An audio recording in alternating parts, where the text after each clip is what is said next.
Bharat coking coal IPO जल्दी market में open होने वाला है। ये आईपीओ 9 जनवरी से लेकर 13 जनवरी तक ओपन रहने वाला है एंड इसका अलॉटमेंट 14 जनवरी को देखने को मिलेगा एंड लिस्टिंग इसकी 16 जनवरी को होने वाली है।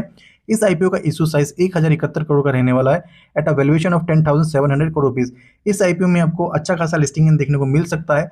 अभी current grey market premium approx 50% के आसपास चल रहा है। हालांकि स्टार्टिंग में इस आईपीओ का जीएमपी 70% के आसपास चल रहा था, बट अभी डाउन होके 50% पे आ चुका है। हालांकि अभी इस आईपीओ में लिस्टिंग में टाइम है, तो अभी इसके जीएमपी में फ्लक्चुएशंस आ सकती हैं एंड इस आईपीओ में शेयर होल्डर कोटा भी रखा गया है जो कि 10% का रहने वाला है एंड रिकॉर्ड डेट 2 जनवरी 2026 है। मीन्स कहने का मतलब ये है, अगर आपने 1 जनवरी 2026 तक अपने पोर्टफोलियो में कोल इंडिया लिमिटेड का शेयर अगर आपने परचेज करके रख रखा है, देन आप एलिजिबल हैं शेयर होल्डर कैटेगरी में अप्लाई करने के लिए एंड मैक्सिमम आप शेयर होल्डर कैटेगरी में 2 लाख रुपीज का एप्लीकेशन लगा सकते हैं। नाउ कंपनी के फाइनेंसियल्स की बात करते हैं तो कंपनी का asset year on year increase हो रहा है एंड टोटल इनकम भी ईयर ऑन ईयर इंक्रीज हो रहा है।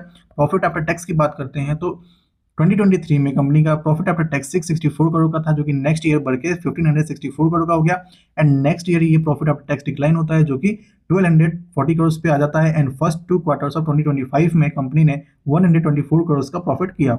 बट यहाँ पे डिक्लाइन हुआ प्रॉफिट, बट कंपनी अभी भी पॉजिटिवली प्रॉफिट कर रही है। इबिट्टा की बात करते हैं तो 2023 में इबिट्टा 891 करोड़ का था, जो कि फर्स्ट 2 क्वार्टर ऑफ 2025 में 460 करोड़ के आसपास का हो चुका है। नेटवर्थ की बात करते हैं तो नेटवर्थ 2023 में 3791 करोड़ का था, जो कि बढ़ के अभी करंट पीरियड में 5830 करोड़ का हो चुका है। रिजर्व एंड सरप्लस की बात करते हैं तो रिजर्व एंड सरप्लस 2023 में 853 करोड़ के लॉस में था, जो कि अभी बढ़कर 1006 करोड़ का हो चुका है।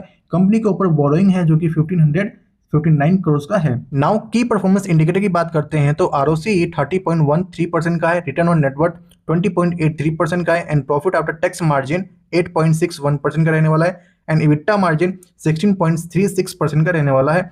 प्राइस टू बुक वैल्यू 1.63 का है। आईपीओ आने के बाद कंपनी के ऊपर इंपैक्ट पड़ेगा, जो कि कुछ इस तरीके से है। कंपनी का जो अर्निंग पर शेयर है प्री आईपीओ 2.66 का है, जो कि पोस्ट आईपीओ 0.53 का हो जाएगा। प्राइस टू अर्निंग रेशियो 8.64 का है एंड पोस्ट आईपीओ 43.23 का हो जाएगा। प्रोमोटर की होल्डिंग प्री आईपीओ 100% का है एंड जैसा कि कंपनी के जो प्रोमोटर्स है वो अपना स्टेक 10% से डाइल्यूट कर रहे हैं, तो पोस्ट आईपीओ 90% का यहाँ पे प्रोमोटर्स का होल्डिंग हो जाएगा। मार्केट कैप की बात करते हैं तो 10,711 करोड़ का मार्केट कैप यहाँ पे रहने वाला है। ओवरऑल कंपनी के financial profit and loss overall बहुत ही अच्छे दिखाई दे रहे हैं। इस आईपीओ में इन्वेस्ट कर सकते हैं, बट क्या आप इस आईपीओ में इन्वेस्टमेंट करने वाले हैं या नहीं करने वाले हैं, ये अपने एनालिसिस पे करें।